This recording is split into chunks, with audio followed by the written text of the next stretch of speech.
bidang 2, bidang umum dan keuangan akan memaparkan laporan kegiatan sekaligus merangkum juga apa yang menjadi hambatan atas tidak terlaksananya beberapa kegiatan. Coba tampilkan sarmutnya saja dulu sekilas. Kami memang tidak akan membahas sarmut karena itu terlalu detail, tetapi kami sudah merangkum beberapa kegiatan yang akan kami laporkan. Ya, ini ada laporan capaian sarmut. Saya tidak akan membaca ini. Ini juga sudah direview oleh tim AMI Politeknik Negeri Manado sebagai laporan. Saya tidak tahu hasilnya seperti apa. Namun di dalam laporan ini secara sekilas kelihatan memang ada beberapa target kegiatan yang secara terus terang kami harus mengakui tidak terlaksana, tentu berbagai alasan dan hambatan. Terutama di bidang kami itu menyangkut pengembangan kompetensi tenaga kependidikan, ya. Mungkin kami yang kurang menggigit kemarin, tapi bersyukur ada beberapa memang staf pegawai PLP yang sempat mengikuti pelatihan. Itu yang pertama. Kemudian setelah itu kami akan memaparkan terkait pencapaian kinerja di bidang keuangan dan yang terkait reformasi birokrasi Politeknik Negeri Manado. Sebenarnya bidang kami itu hanya beberapa item saja. Kalaupun ada item yang menjadi turunan dari Ibu Direktur, itu adalah tadi sudah disampaikan oleh Ibu Direktur terkait LAKIP, laporan akuntabilitas instansi pemerintah beserta capaian kinerja pelaksanaan anggaran. Nah, untuk itu kami akan mulai dengan PowerPoint.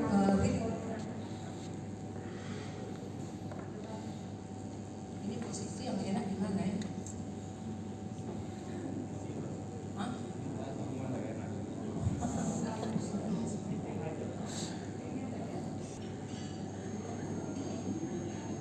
Oh, kita lihat sana juga. Oke. Iya. Halaman 2 lanjut.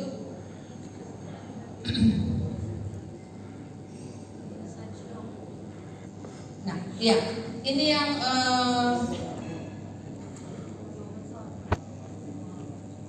ya, di sini sebenarnya bidang 2 itu punya program target predikat BB, ya, yang diberikan oleh bukan kita yang memberikan, tapi dari pusat terkait predikat penilaian sistem akuntabilitas sektor pemerintahan SAKIP. SAKIP ini dalam perkembangannya itu sudah menggunakan aplikasi yang dipegang oleh bagian perencanaan. Di dalam laporan yang harus rutin dilakukan setiap 3 bulan itu menyangkut tentang pelaporan, evaluasi dan tindak lanjut, tentu bersama hambatan-hambatannya terkait program dan anggaran yang ada di RKAKL kita, di DIPA kita. Kemudian di dalam situ juga sebenarnya sudah terangkum laporan evaluasi analisis tentang indikator kinerja utama yang di dalamnya itu melaporkan kegiatan capaian capaiannya, hambatannya, tindak lanjut untuk pemecahan permasalahan yang ada. Karena itu Pak Fritz yang memegang aplikasi ini itu setiap triwulan harus melaporkan itu. Nah, hambatan yang ada pada kita adalah kita belum melakukan evaluasi unit-unit kerja. Pemantauannya itu tidak dilaksanakan secara rutin, ya. Di bidang keuangan kami melakukan itu hampir setiap bulan. Tetapi konektivitas laporan itu tidak semata-mata hanya bidang keuangan, tetapi seluruh indikator kinerja Politeknik Negeri Manado itu masuk di dalam laporan itu, di dalam laporan sakit itu masukannya, luarannya berupa lakip istilahnya sekarang Pak Kabak, ya, itu masuk di aplikasi tersebut, ya, sehingga kadang-kadang Pak Fritz kewalahan cari data ke unit-unit untuk mendapatkan laporan data yang harus diinput per 3 bulan. Nah, untuk ini Ibu Direktur ke depan kita memang harus merencanakan terintegrasinya pelaporan evaluasi dari setiap unit. Dan ini sampai hari ini belum ada penilaian dari kementerian karena memang pelaporan akhirnya sampai tertanggal 31 Desember. Nanti pertengahan Januari baru mau keluar apakah torang predikat B atau turun atau naik. Ya. Nah, itu yang memang menjadi persoalan di antara kita, harus benar-benar terintegrasi. Tidak bisa cuma bidang satu bikin laporan evaluasi per 3 bulan. Tidak bisa cuma bidang 2 atau bidang 3. Harus ada ruang kita melakukan evaluasi secara bersama. Mungkin ini sudah diupayakan oleh P4M, tetapi mungkin belum terintegrasi aja semua bagian-bagian. Yang kemarin sudah pernah hanya IKU, ya, IKU yang diturunkan oleh direktur. Sementara kita ada tambahan kinerja dari renstra kita, ya, yang mungkin terlupakan di sana. Ya, lanjut. Ya, yang tadi kan. Nah, di sini yang tadi saya katakan untuk tenaga kependidikan bersertifikasi kompetensi. Kalau dosen tadi mungkin sudah disampaikan oleh Wajib 1. Nah, untuk bidang kami memang ini tanggung jawab bidang 2, pelatihan staf keuangan umum dan kepegawaian. Kemudian sertifikasi juga PLP. Kami hanya bisa melaksanakan sertifikasi PLP. Kemudian ada 2 pelatihan yang dibuat. Kemudian pelatihan staf keuangan itu ada beberapa terkait keuangan, pengelolaan keuangan dan pengelolaan di bidang kepegawaian. Tetapi sertifikasi itu belum sempat. Beberapa hambatan, kami menganggarkan, merencanakan sebenarnya melakukan pelatihan di LSP kita boleh, di LSP yang tersedia di luar boleh. LSP, lembaga pelatihan kompetensi yang diselenggarakan oleh kementerian kita juga bisa. Cuma memang ada keterbatasan. Kemarin itu kita memang belum menganggarkan di anggaran kita, baik anggaran rupiahnya maupun kegiatannya. Kemudian terhalang juga karena situasi pandemi. Ini pegawai mayoritas nggak mau berangkat, ya. Kalau pelatihan ada tetapi mayoritas dilaksanakan secara daring, ya. Nah, ke depan kita memang akan menganggarkan ini. Dan pada hari kemarin kami menandatangani sekian banyak tenaga kependidikan yang sudah merencanakan untuk pengembangan kompetensi, baik sistem yang dikeluarkan oleh kementerian. Positifnya, ini mayoritas akan didanai oleh kementerian langsung, Pak Kabak. Walaupun mungkin kami belum tahu persis, kalaupun kementerian yang mendanai pelatihan tenaga kepegawaian, mungkin ada syarat, mungkin kita juga harus mengirimkan proposal, ya. Nah, jadi semua pegawai itu dalam rencana 5 tahun ke depan sudah harus memilih pelatihan apa yang harus mereka ikuti, ya, sesuai dengan peta jabatan mereka masing-masing. Ya, lanjut. Kemudian yang ketiga yang ada dalam sarmut kami terkait reformasi birokrasi. Bapak Ibu kalau bisa mungkin tenang sedikit. Untuk terkait reformasi birokrasi, hal-hal yang kami lakukan selama ini, penegakan disiplin pegawai, kemudian penerapan SKP, kinerja dan perilaku yang terintegrasi. Nah, poin kedua ini, penerapan SKP, ini tadi Kak Tony sudah menyampaikan bahwa kami di tingkat institusi bersama dengan bagian tata laksana kepegawaian sudah melaksanakan FGD pada beberapa waktu lalu, sekaligus mensosialisasikan dan membuat SKP yang terintegrasi dari direktur turun ke wadir. Jadi direktur membuat SKP-nya, sasaran kinerja pegawai, berdasarkan itu dan indikator tambahan dari Renstra. Itu sudah ada. Kemudian direktur menurunkan ke wadir-wadir. Nanti saya tampilkan SKP khusus bidang 2. Apa coba boleh? Karena ini memang sebenarnya bagian dari target raker pada kesempatan ini. Ada SKP yang kita solusikan. Bisa. Bapak Ibu, bagian kepegawaian itu sudah mengirimkan, ini informasi yang mereka berikan, sudah mengirimkan SKP wadir 1, 2, dan 3 kepada semua unit.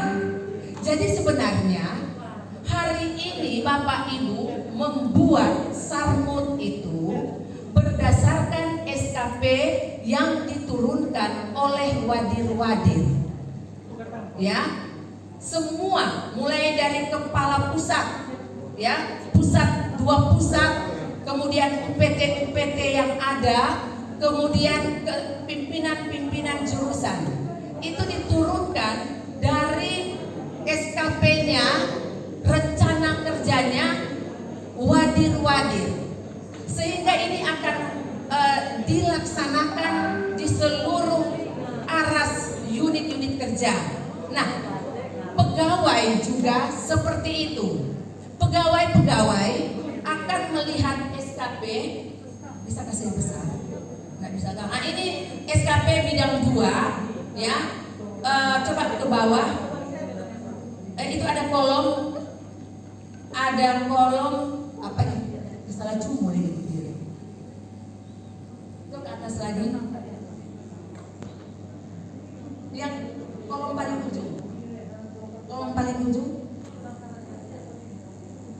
Ya. SKD, ya. Di situ sudah dituliskan program bidang 2 itu akan diturunkan ke unit mana. Sehingga Bapak Ibu ketika membuat sarmut melihat dari situ. Mudah-mudahan bagian tata laksana yang sudah mengirim data ini ke unit-unit diapresiasi oleh unit-unit. Kemudian ke bawah lagi, coba file yang ke bawah yang lebih jelas. Sudah berbentuk rencana aksi, coba lihat di bawahnya. Walaupun di situ belum ada kalender waktunya, ya. Nah, terus lagi yang lebih jelas, ya, terus lagi. Nah ini coba kasih besar itu. Ke kanan sedikit ada di kolom yang ujung. Coba Bapak Ibu.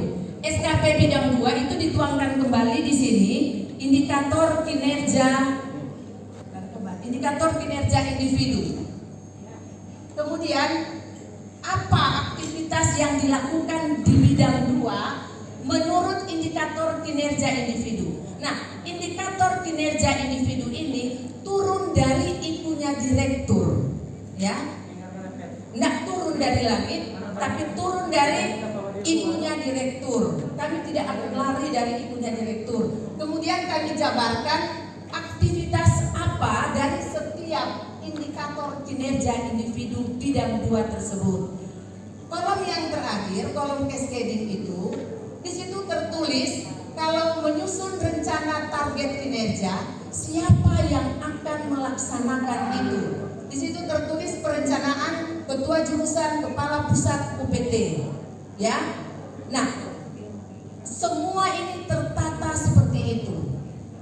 Nah, pegawai-pegawai yang ada di bagian perencanaan, pegawai yang ada di ketua jurusan, ya, pegawai yang ada di kepala pusat, pegawai yang ada di UPT akan membuat SKP mereka berdasarkan aktivitas bidang tersebut. Ya, kan kalau di jurusan ikut kan membuat rencana anggaran, UPT membuat, ya, perencanaan juga membuat. Nah, berarti pegawai-pegawai yang ada di Bapak Ibu itu SKP-nya harus sesuai dengan ini. Nyanda mungkin terjadi, kita harus tinggalkan kondisi yang saat ini terjadi, di mana pegawai kita pimpinannya mengerjakan A, pegawainya ketika membuat laporan yang dia laporkan berbeda dengan yang dikerjakan pimpinan unitnya. Ya, nah ini semua wadah 1, 2, 3 ini sobekin ini sudah ada ini semua, ya.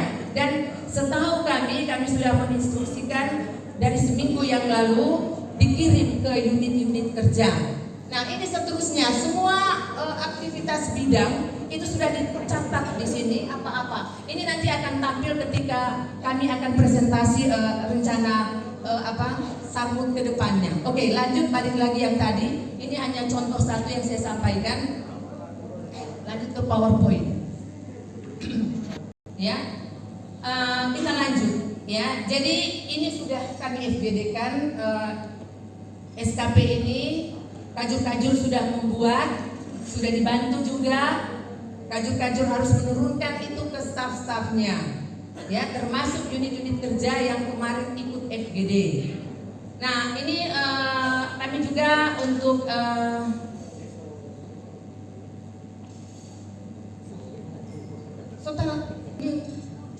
ya ini. Kemudian penempatan pegawai sesuai peta jabatan. Nah, kami sudah memulai melakukan analisis jabatan, ya, untuk penempatan kembali pegawai-pegawai sesuai peta jabatan, sesuai profil mereka masing-masing, ya. Ini sudah sementara dilakukan. Jadi mungkin awal tahun depan kami akan melakukan mutasi pegawai, perpindahan pegawai dari hasil analisis jabatan yang dibuat bersama dengan bagian kepegawaian dan tata laksana. Kami juga sudah melakukan analisis sistem, proses, prosedur, tata laksana organisasi. Ya, ini bagian dari nanti kita sementara juga membuat naskah organisasi tata kelola kita di Politeknik Negeri Manado. Kementerian kemarin meminta kami melakukan evaluasi yang melibatkan seluruh kabak, kasubag, dan pimpinan-pimpinan institusi.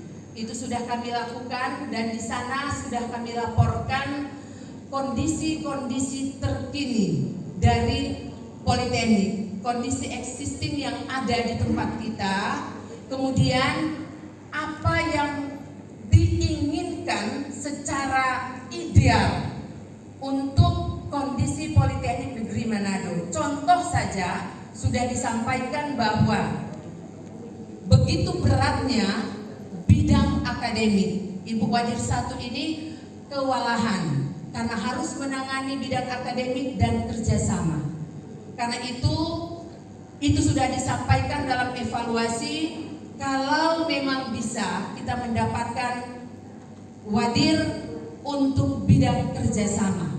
Dan kami juga sudah menyampaikan UPT apa yang masih kita butuhkan, ya.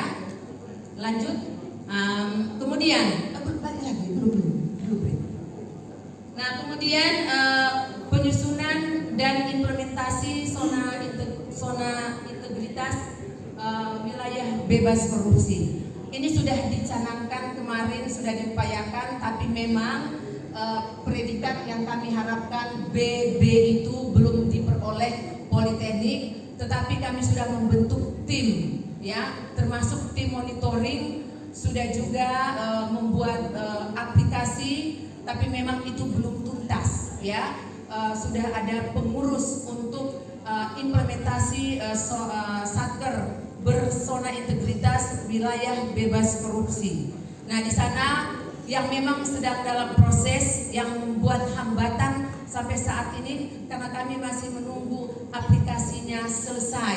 Karena aplikasi yang sangat mendasar adalah aplikasi yang dikoordinir oleh SPI, penguatan pengawasan, di mana seluruh pengaduan dari masyarakat, pengaduan mahasiswa, pengaduan Bapak Ibu sebagai dosen yang mungkin mendapatkan pelayanan kurang nyaman, ya, orang tua mahasiswa mereka punya wadah untuk menyampaikan pengaduan mereka. Dan timnya sudah ada, aplikasinya sedang digarap, ya. Kami memang bekerja sama dengan P4M karena beberapa indikatornya ada di P4M dan SPI. Semua dokumen sebenarnya sudah selesai dibuat, ya.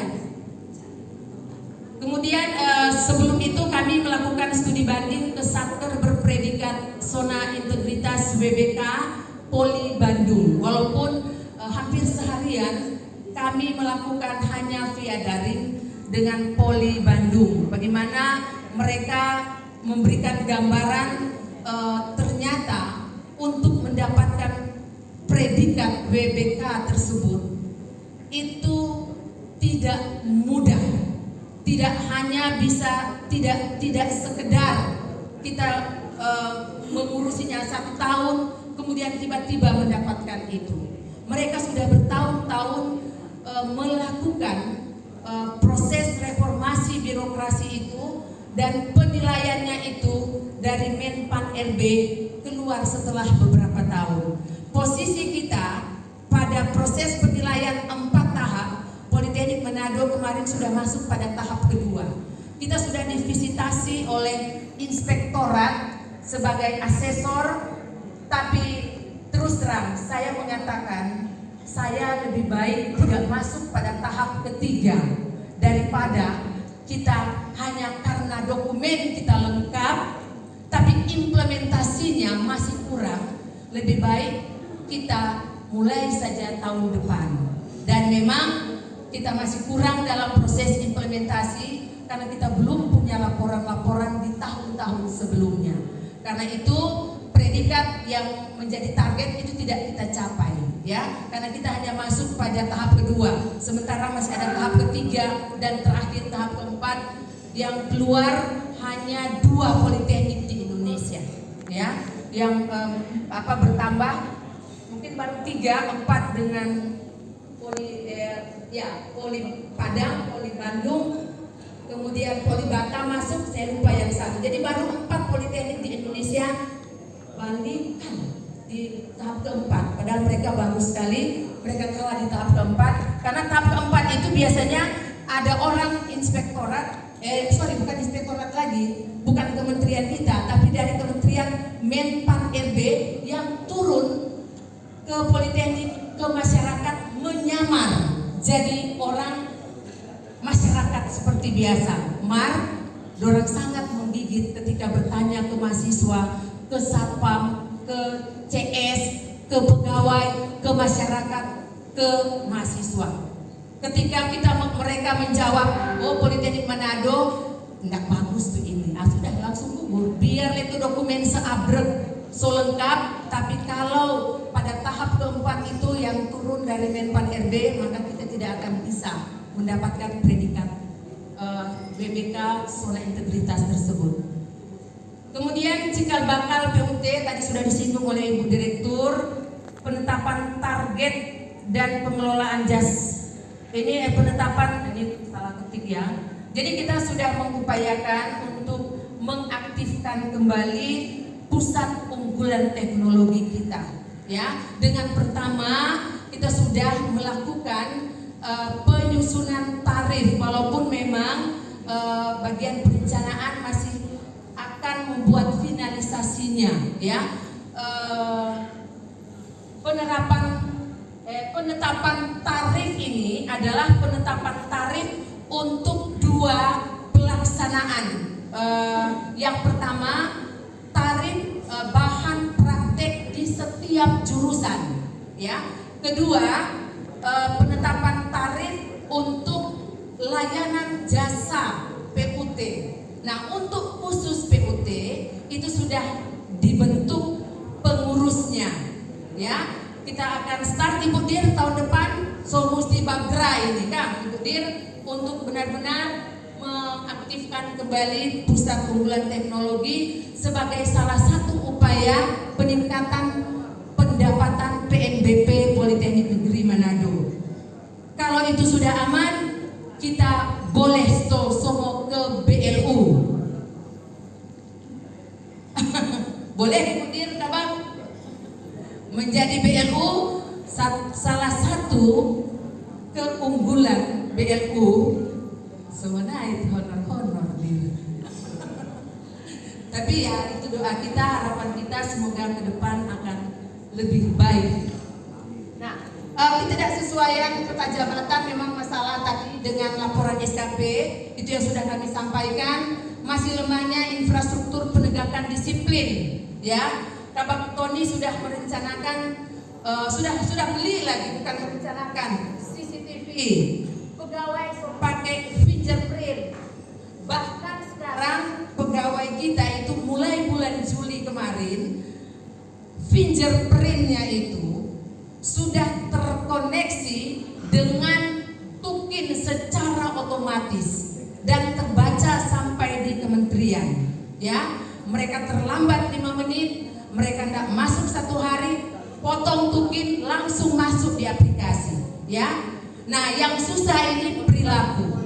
Infrastruktur selengkap apapun, kalau perilaku dari si pegawai mau canggih apapun susah, ya.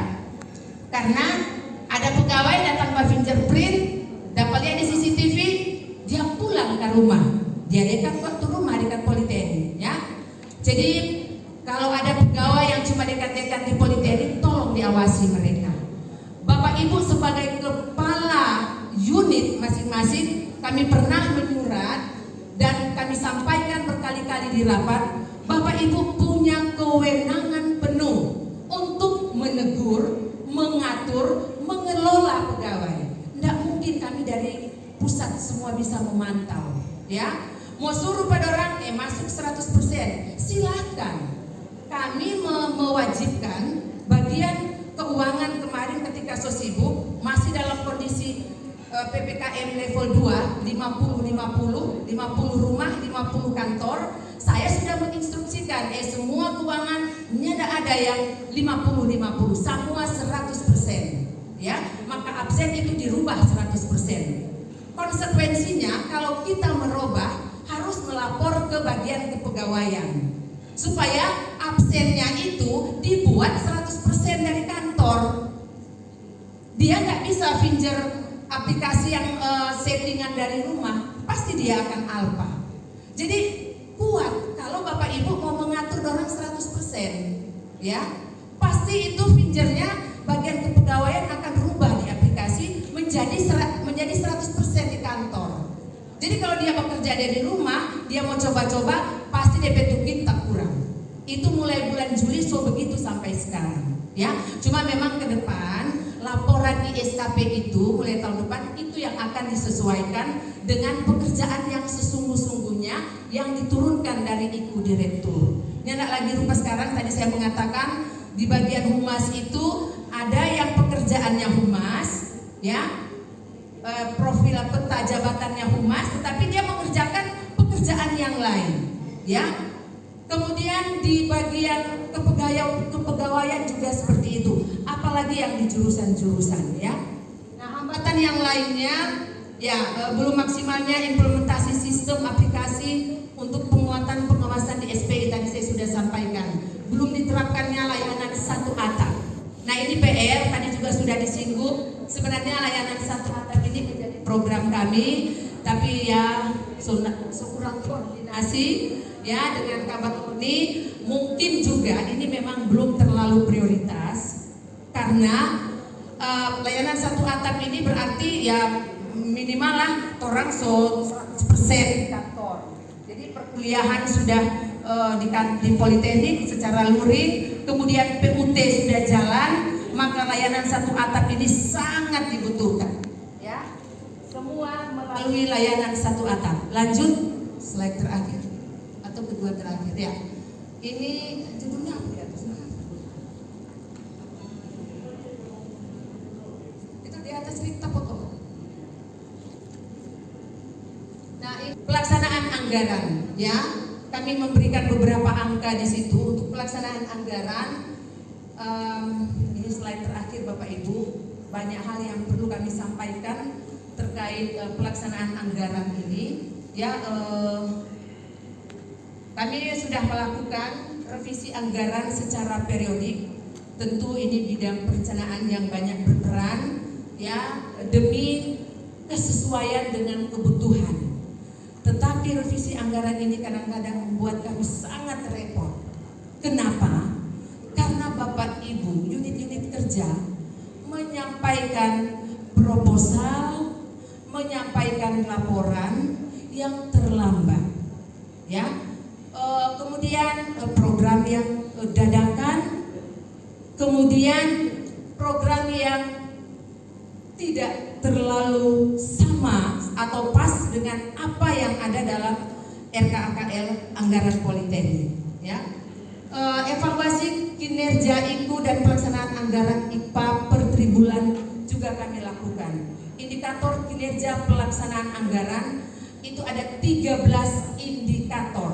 Nah, capaian IPA dalam aplikasi SPAN itu menghasilkan pertama kesesuaian perencanaan dengan pelaksanaannya, ya, itu 87,64%. Artinya, ya, apa yang kita rencanakan dengan apa yang kita laksanakan. Di sini ada sekitar tiga indikator, tapi sudah digabung menjadi satu kesesuaian perencanaan. Itu nilainya hanya 87, tetapi di situ masih akan naik karena memang ini penilaian kemarin, ya, yang kami ambil karena beberapa laporan pertanggungjawaban belum dikirim, itu batasnya sampai pertengahan Januari.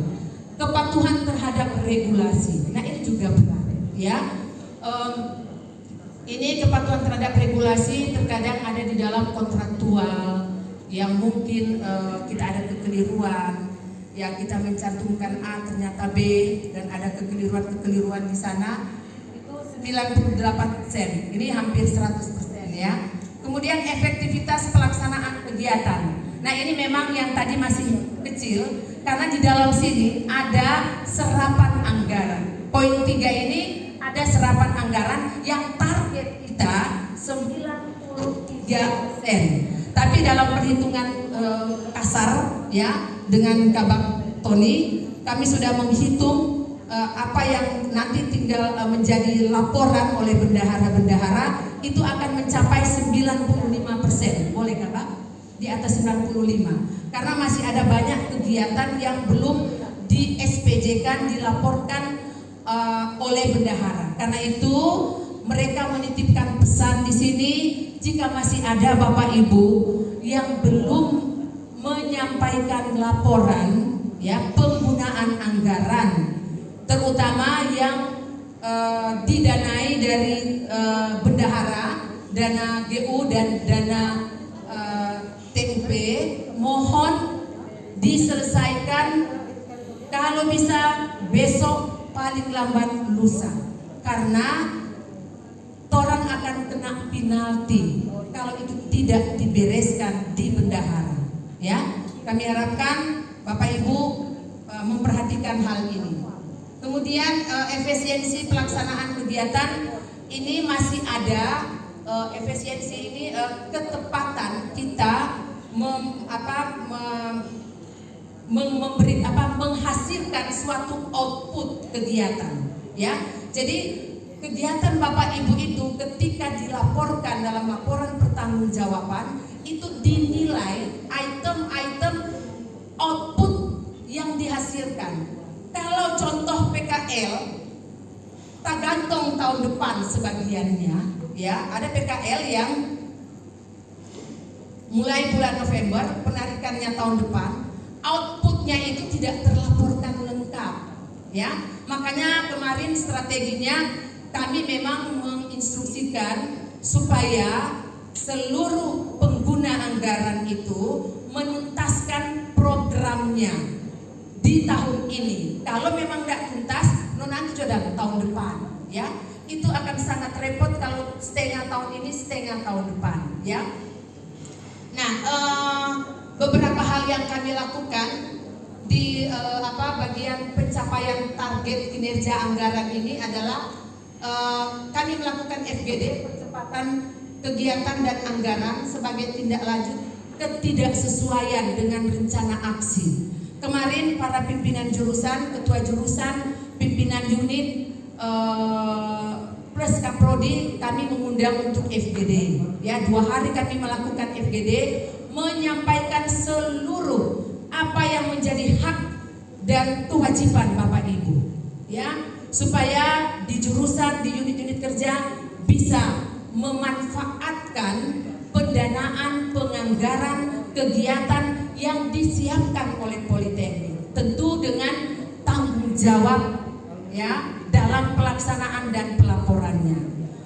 Tapi memang hasil dari FGD ini masih belum maksimal. Artinya walaupun FGD, walaupun ada sosialisasi, ada diskusi, kumpul data apa semua, dalam implementasinya masih tetap kami sudah membuat penjadwalan beberapa kali secara ketat, masih belum bisa diterapkan oleh beberapa unitnya. Semoga ke depan kita lebih baik. Nah, itu yang terakhir, hambatan dalam pelaksanaan pencapaian target kinerja anggaran ini. Riki, halaman terakhir.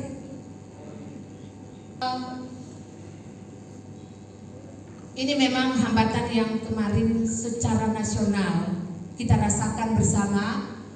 Finalisasi pengesahan revisi anggaran di Dirjen Vokasi itu lamban, ya, dikeluhkan oleh semua politeknik. Jadi memang dampak itu sangat terasa, sehingga kami terpaksa kadang-kadang begitu sering berteriak di grup, ya, mana ini, mana itu, kasih masuk Jo, ya, karena memang ini efek dari pengesahan revisi anggaran yang sejak pertengahan tahun baru keluar di bulan Oktober, ya.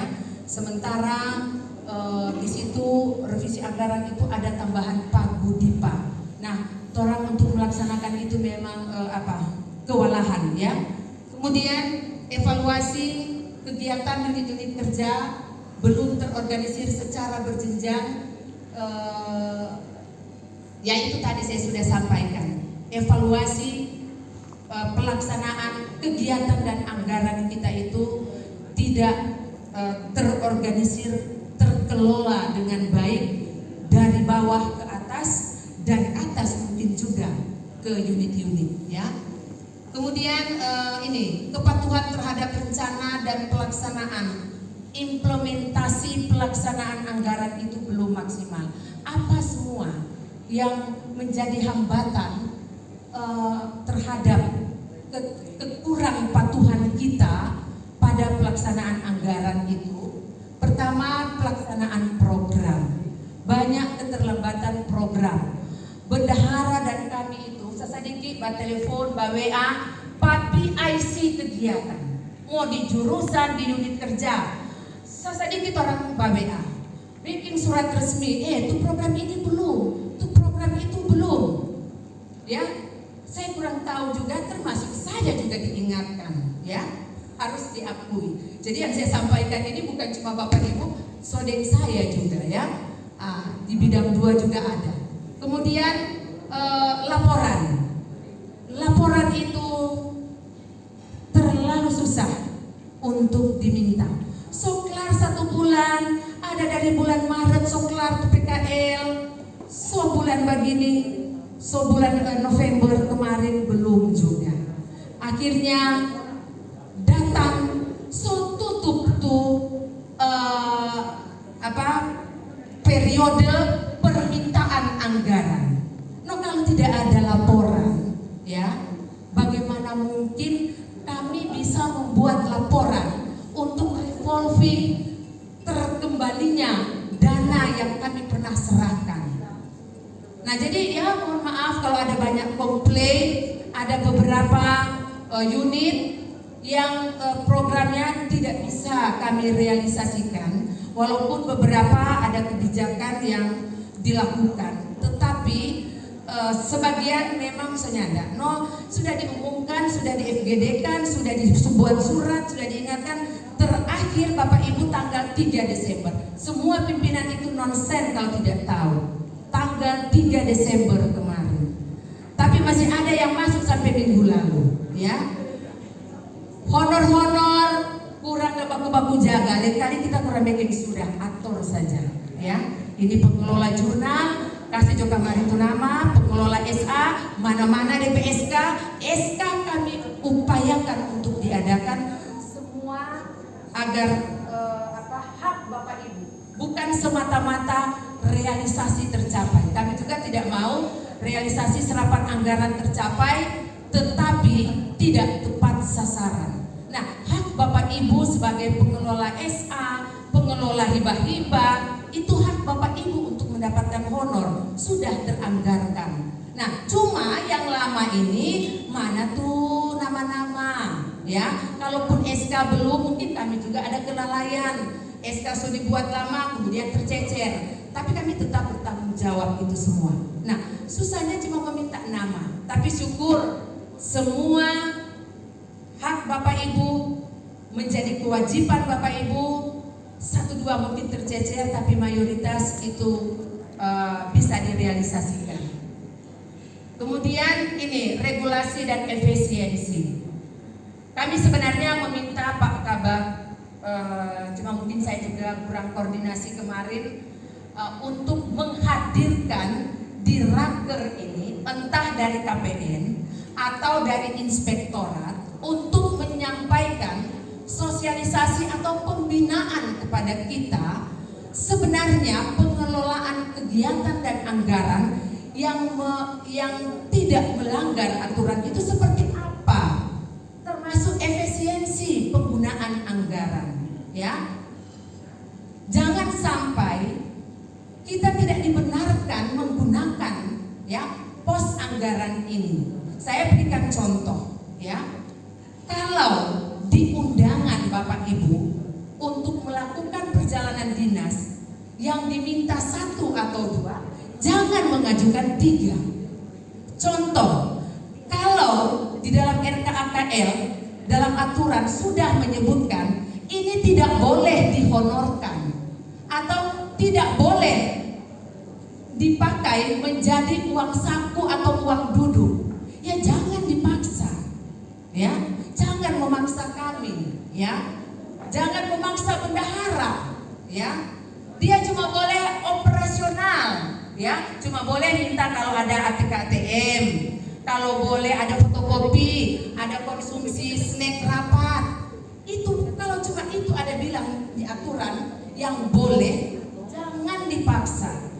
Ya kok tahun lalu, dulu-dulu boleh tuh uang duduk untuk kegiatan umpama rapat di kampus. Kok sekarang ini boleh? Saya mau mengatakan, tanya kepada regulasi. Mereka mengubah dengan tentu alasan. Setiap tahun bergerak regulasi, berubah. Ya, kalau mau tanya ke kami, terlalu banyak aturan yang harus dipahami ya. Kadang-kadang kalau sudah tahu tanya Pak Bendahara, tanya Pak Kabak Tony ya. Jadi mohon dipahami, tolonglah kita saling memahami. Kalau nggak boleh kasih begini besar, jangan dipaksakan ya. Kemudian efisiensi, kalau memang kok boleh cuma 300.000, jangan dipaksakan 500.000 ya. Nah, karena ini sangat berpotensi menjadi temuan inspektorat. Syukur kalau masih inspektorat, karena inspektorat ini orang kementerian, tim auditor, tim auditnya kementerian kita. Tapi kalau BPKP itu turun kamari, nah itu yang parah. Jadi Bapak Ibu mohon dipahami, kalau memang kami agak keras, kami agak menahan realisasi permintaan Bapak Ibu, itu pasti ada sejarah latar belakangnya ya. Tidak mungkin sembarangan kami menahan atau bahkan tidak mencairkan, karena ada alasan. Contoh kemarin ada praktek baik, kami menahan salah satu prodi karena memang belum tuntas kurikulumnya. Saya harus mengatakan di sini, mungkin ke depan ada wajib satu mungkin bisa mengatur kegiatan-kegiatan bidang akademik. Siapa P4 yang awasi atau siapa? Kasih kamari dulu tuh kata BLJ. So beres tuh RPS, so beres tuh kurikulum, baru orang mau realisasi DP anggaran. Akan sangat berbeban, baik yang menerima dana dan kami kalau belum selesai, so 100% sudah ada pergi. Ini akan menjadi masalah. Kami akan lebih nyaman kalau inspektorat tidak ada temuan. Karena kalau ada temuan, so ini tahu bagaimana tuh model. Sedang mau basisi rambu soalnya nak muriti, mau makan sunat muriti. Karena mau baku dukung ini supaya bagaimana mau selamatkan di temuan, supaya tidak mau jadi temuan. Mar lama-lama kalau sulelah biar jotre inspektorat bikin jo temuan ini. Tapi kan orang tidak akan seperti itu. Akan sangat lebih baik tidak ada temuan daripada ada temuan ya. Karena yang susah yang dipanggil ya Bapak Ibu sebagai PIC. Kemarin ada beberapa PIC yang dipanggil ya, beberapa unit yang dipanggil. Ya syukur-syukur orang aman-aman ini tahu ya. Mudah-mudahan sampai habis, sampai tahun depan pelaksanaan 2021 ini aman-aman ya. Kemudian rencana kegiatan unit kerja dalam angka yang tidak atau belum valid. Ini sebenarnya sudah tercakup di dalam. Jadi memang yang saya maksud poin terakhir ini juga sangat penting adalah sebenarnya di raker ini, tapi saya pikir-pikir yang orang melakukan tidak bisa semua dilakukan di raker. Untuk implementasi DIPA kita ya, kami akan meminta data valid dari setiap unit kerja sebagai PIC. Contoh ya, berapa sih mahasiswa PKL yang akan turun tahun 2022? Berapa dosen pembimbing yang akan turun di prodi A, di prodi B, di prodi C? Saya pasti dari sekarang, supaya tidak ada kami defisit ataupun surplus. Sayang kalau surplus kasih pulang pada negara. Nggak tercapai itu serapan anggaran, kemudian turun tidak manfaatkan di dana sebaik mungkin. Jadi kalau semua itu diberikan ke kami, angka validnya itu tidak akan jadi masalah. Dan supaya kemarin ada kekeliruan ketika kami membayar honor dosen kelebihan jam. Ini ribet sekali. Kami sebenarnya meminta tim BKD dari Wadil 1 untuk membantu kami bagaimana sih mau menghitung ini dosen kelebihan jam mengajar.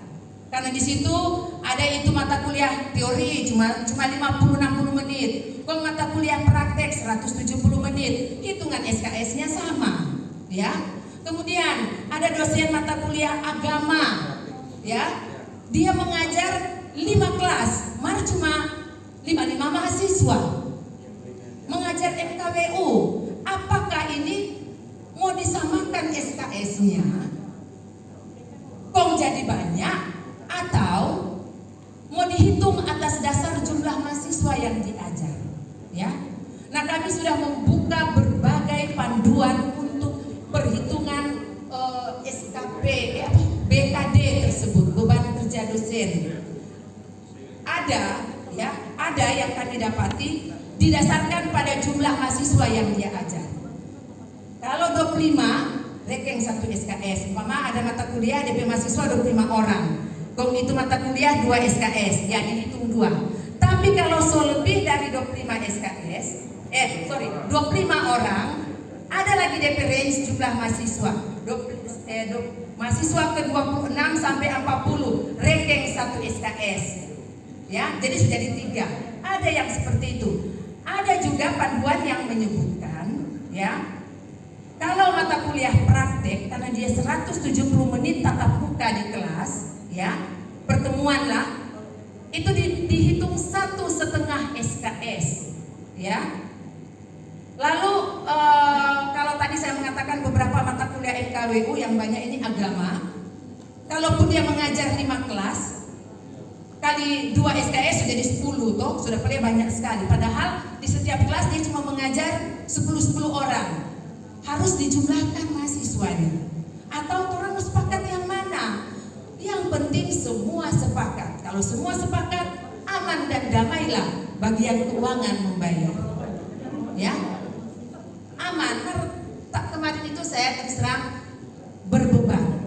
Rasa-rasanya untuk bagaimana ini Kang? Ya sudah. Saya membaca semua panduan diusahakan. Tapi ada juga ketinggalan kemarin.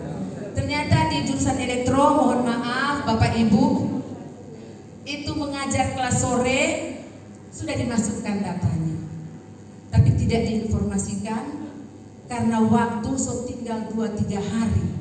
Semua habis, ini aplikasi semua lewat 1 menitnya tidak masuk dia. Sampai itu petugas aplikasi dan 3 orang semua mau ganti sampai sototofore ibu tinggal 1 jam masih ada 3 tuh mau upload sototofore DP jari, ya, kurang kasih tenang pada dia supaya beres semua. Nah, janganlah seperti itu karena sudah hari baru kasih masuk. Padahal dari awal November kami sudah mengingatkan dengan surat resmi, japri, telepon. Saya memahami Bapak Ibu sibuk, apalagi jurusan elektro ada urus 3 hibah, akuntansi 2, mesin 2, ya, yang lain urus ini dan itu. Tapi semoga ke depan kita lebih tertata. Ini juga bagian kekurangan dari kami yang mungkin belum mampu memanage semua persoalan-persoalan yang ada atau hambatan yang ada di bagian keuangan, pengelolaan keuangan.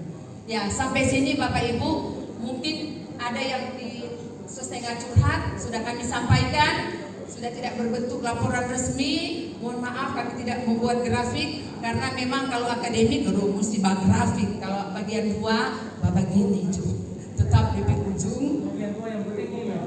Iya. Ya. Yang penting berjalan. Siap. Iya. Terima kasih. Saya tidak tahu apakah mau ada tanya jawab atau tidak. Saya serahkan. Oh belum.